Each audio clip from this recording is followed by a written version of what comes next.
be no life without order. Good, evil, darkness, light. There must be balance in the universe.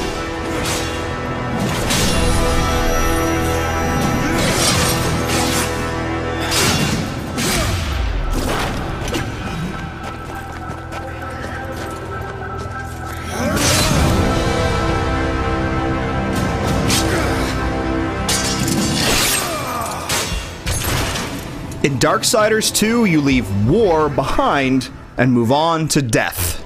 Death is war's brother and one of the four horsemen of the apocalypse.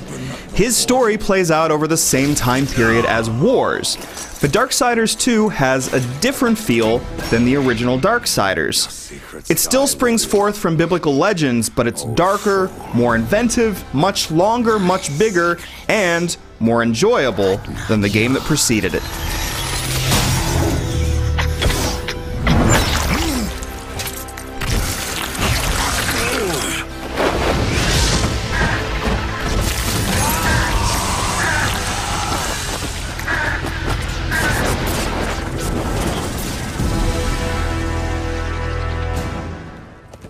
While one level harks back to the Christian apocalypse visions of the original game, Darksiders 2 is more thematically inventive. The dungeons and deserts are more diverse than before, and the character designs are more imaginative. The characters you meet speak with gravity, and death often responds with a sneer and a challenge. The joylessness of Darksiders 2's characters is a contrast to the pleasure of existing in this world. An icy opening introduces you to the basics of combat and movement. In traditional action game style, you slash away with primary and secondary weapons. You run along walls and jump across beams like a devilish Prince of Persia. And in contrast to the original, your enemies drop coins and loot. You can don equipment, sell it to a merchant, or sacrifice it to level up rare possessed weapons. Fresh merchandise. The addition of loot adds role-playing elements into the original's mix of action, adventuring, and puzzle solving. You've made a wise choice. But where the original Darksiders felt bogged down by all its varied mechanics, Darksiders 2's expanded scope makes the addition of each new element feel natural rather than cumbersome. The sequel gives you time to breathe between battles, and each new mechanic has time to settle in before a new one is introduced. Darksiders' first hour was front-loaded with action. Here, there are moments to take in your surroundings.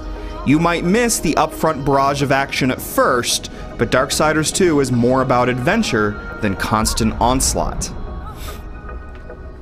As expected, each dungeon requires that you puzzle out how to get from one point to the next.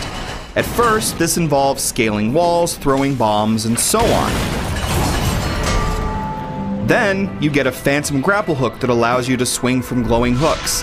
Later, you split into multiple versions of yourself, fire portals, and more. Darksiders 2's dungeons are expertly crafted, each one a little bit more difficult than the last, but never too difficult as to be frustrating.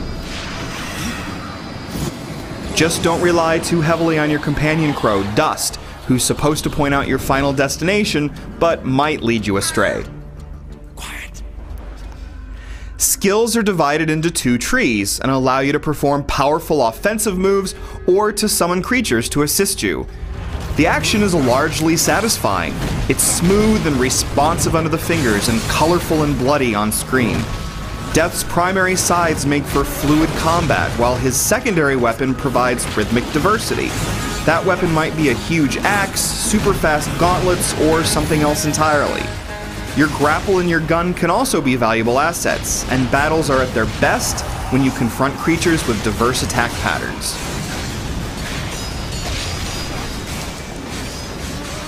The combat isn't all that challenging on normal difficulty, though it is super fun and energetic. No longer can you whittle down a demon's health and perform a single button finishing move almost every time. You can still perform finishers, but they are far less common. Provided you have enough health potions, though, you won't often feel in danger. Even certain bosses can be conquered in a single go. That's even true of the anticlimactic final boss, which is a surprising pushover. So the challenge is hit and miss, but the thrills are unmistakable. Easy as many are, the bosses are often enormous in scale, and some require the use of your special abilities to succeed. Maker's bones. That hurt. With only a couple of exceptions, Darksiders II doesn't utilize QuickTime events. The torrents of blood that spew across the screen are the result of your direct actions. The biggest battles are pure power fantasy, reinforced by Death's ever more threatening armor and ever more potent weapons.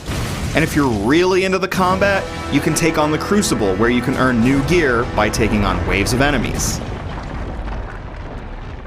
You won't feel so powerful when coming head-to-head with Darksiders 2's execution foibles. Sluggish menus and occasional loading hitches aren't major issues, but annoying ones. Ditto for some invisible walls and unhelpful camera angles. More frustrating are the system crashes possible while playing the Xbox 360 version.